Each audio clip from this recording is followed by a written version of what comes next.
It's vlog day 4 and you guys aren't tired of me yet. Woo! Alrighty.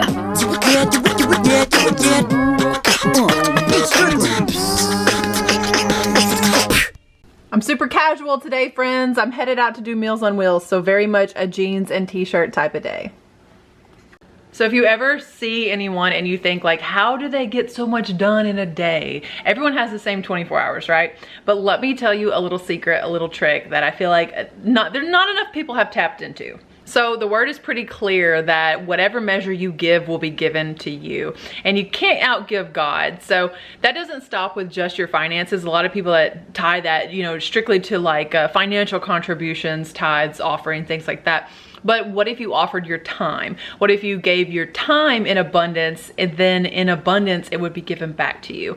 It is 100% the secret to accomplishing more with the 24 hours that you're given is to give some of them away. I know, it seems counterproductive, but just do it. So this Meals on Wheels route that I'm headed to, I do it for a few different reasons. It makes me super, super happy to see the folks that I get to deliver to every week. These people that I am delivering to, most of them I have been delivering to for almost 3 years now. Every Friday I get to see their beautiful smiling faces. For a lot of the Meals on Wheels recipients, you may be the only smiling face they see all day. The Meals on Wheels delivery workers may be the only people they see in a week. So it means a lot, it matters, and I don't even have to cook the food. Tell me what other way I can bless like 26 people with lunch today and I don't even have to cook it. Like, they already did the hard part. I am just donating the use of my vehicle and my time and gas. So like, I will totally trade that for feeding 26 bellies today. So let's go, like let's load up some coolers and let's do this. Typically on Fridays, I would do my shipments in the morning and take them with me and get those dropped off before I do Meals on Wheels. But most of the stuff that I sold yesterday, I'm still waiting on payment on, including that $160 St. John dress. So, like, I thought eBay was going to be rolling out immediate payment required with offers. It hasn't happened for me yet. I don't know. Is that something that I need to enact? Because I'm still having the same problem that people are making offers and waiting days to pay or never paying. So hopefully the $160 dress buyer comes through and post a payment, but I just didn't have enough to go out this morning that I felt like I should sit down and gather up shipments. So I'll do that later after I deliver meals. Also, if you didn't like my black sunglasses the other day, how do you like these? Are these better? Do you like these better? Do you like these worse? I'm all done with Meals on Wheels. That was super fun. 22 folks on my list today. Came home, made some rice and beans, and now I am going to take photos of some items that I already drafted. You guys can see, hopefully, the importance of a draft bank as we go through these vlogs. Very few days have I actually sat down and had to start a listing from scratch. I keep a draft bank and I'm able to crank out, you know, 10, 20 listings a day from the items that I have drafted. So if you're not already drafting your listings, don't hang on to them too long. Definitely have items drafted so that on really busy days, you have something to fall back on. You know, if you can do your drafts and actually even have photos ready and have the listing ready to go live, even better. That's how you go on vacation and keep your store going. So I guess now that lunch is over, I'm going to go take pictures of my drafts, and the light is really good in here today. Like, I don't know what the temperature is. Hey Google, what's the weather?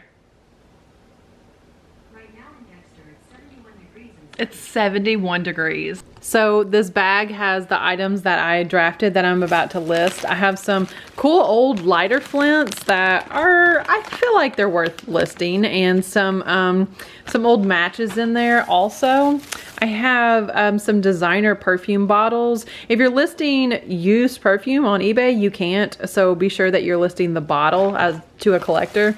This one is in a luxury bath gel box, but it is a perfume bottle inside. And then, so those are two separate listings actually. And then I have this Coco Chanel, and there's a bottle in there as well. I have this Bulova watch.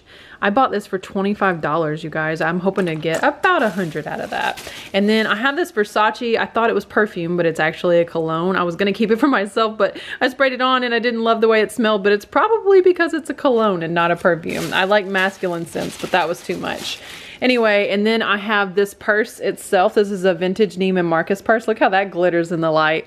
And then I have these pens. This is a pen and pencil set. These are cross, I think these are 18 karat gold filled. filled, and then some Cartier lighter components. So 2 Cartier lighter tanks. That's pretty neat, right? These are worth more than what you would think, and these were just inside of this Ziploc bag that I paid $2 for the entire lot, like for all of this. And then these Cartier items were inside of there. These are Cartier lighter flints, and then there are 2 tanks. Isn't that amazing? So yeah, this one somewhere on it, there it is, says Cartier, and this one's still in the box. So these are like, I think $60 or so a piece on eBay. Anyway, these are the items that I'm about to list. So just some luxury things that I bought at that estate sale.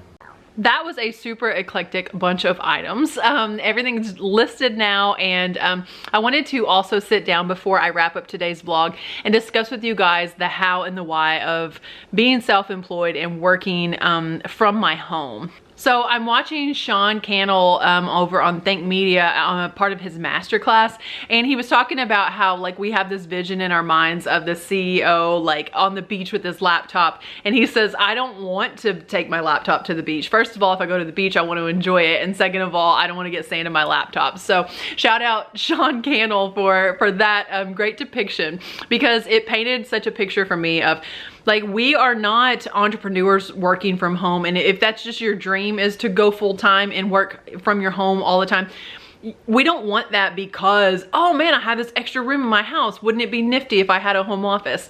That's not, the dream isn't actually to work from home. The dream is to have freedom.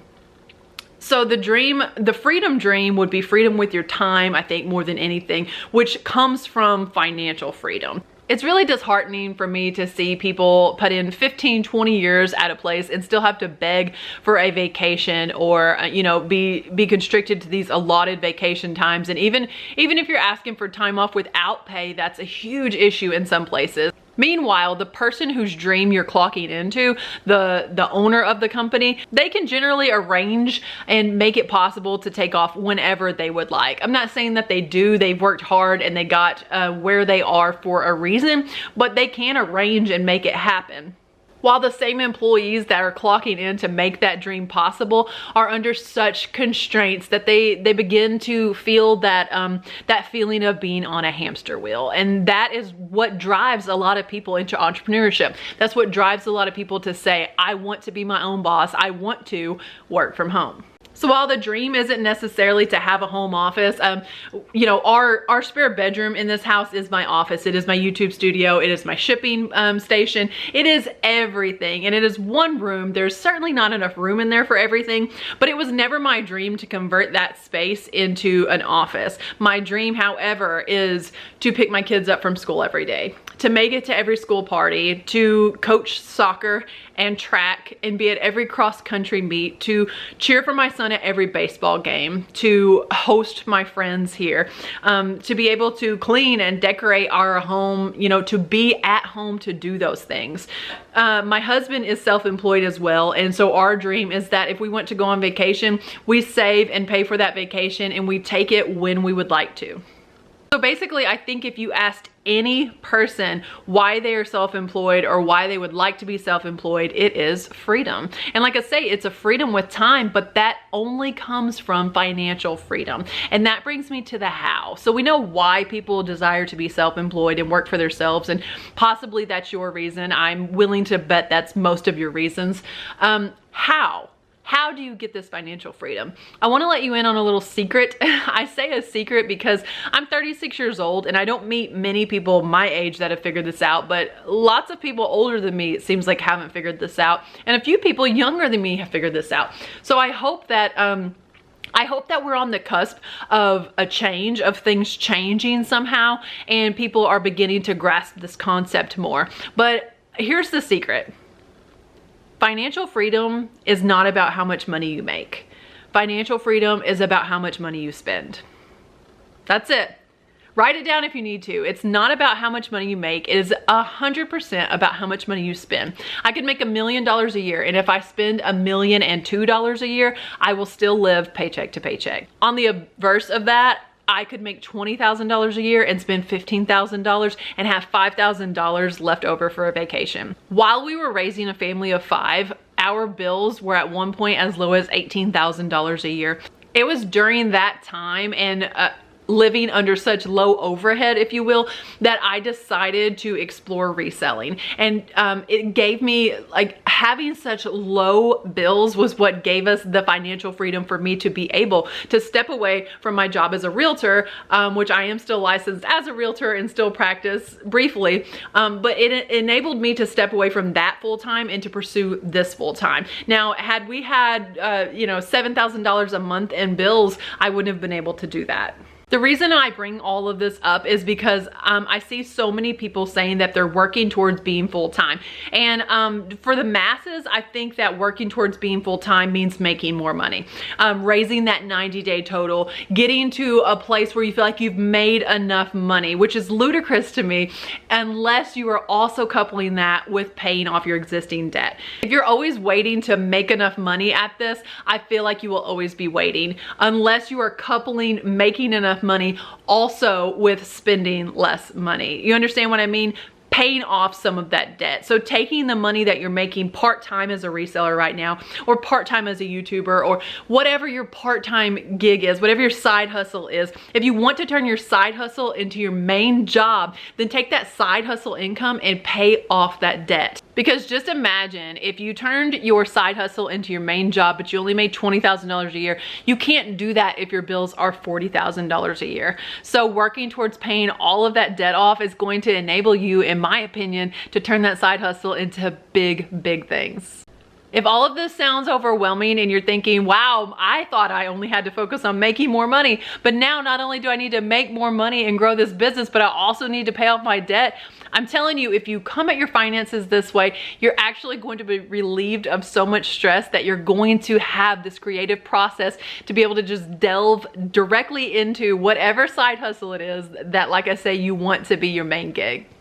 But you 1000% can do it. There are people that are not as smart as you, with less hours in the day and fewer resources, that have done it. I guarantee you that. There's somebody that is grinding it out that doesn't have even the luxury that you have right now. And it doesn't matter how bottom of the barrel you feel with that. I guarantee you somebody is doing what you want to do with less than what you have. So break out a pen and paper right now and write down why you want to be self-employed. And I promise you they will summarize to be freedom with your time. And then write down a few ways that you will get there. And I am willing to bet that those will summarize into freedom with your finances. I'm gonna call the vlog short here since I have my live tonight. If you're not a part of my live, for 2 hours on Friday nights, I talk with other eBay resellers and we talk about the good, the bad, and the ugly on eBay that week. So it's definitely a good resource for people that are just getting into reselling, as well as people that are seasoned in reselling. So if you guys haven't been a part of that before, definitely come check it out. It's a lot of fun. The chat is always really lively and we have fun and we learn stuff. There's yet to be a live where I don't learn something from my guest. So tonight my co-host is the Cha-Ching King, and I could not be more excited because when I was just dreaming about possibly reselling, the Cha-Ching King was somebody that I followed in the very beginning. So while he doesn't maybe know what a hand he played in me being a full-time reseller now, I'll definitely have to let him know tonight. So I hope you guys will be there for this.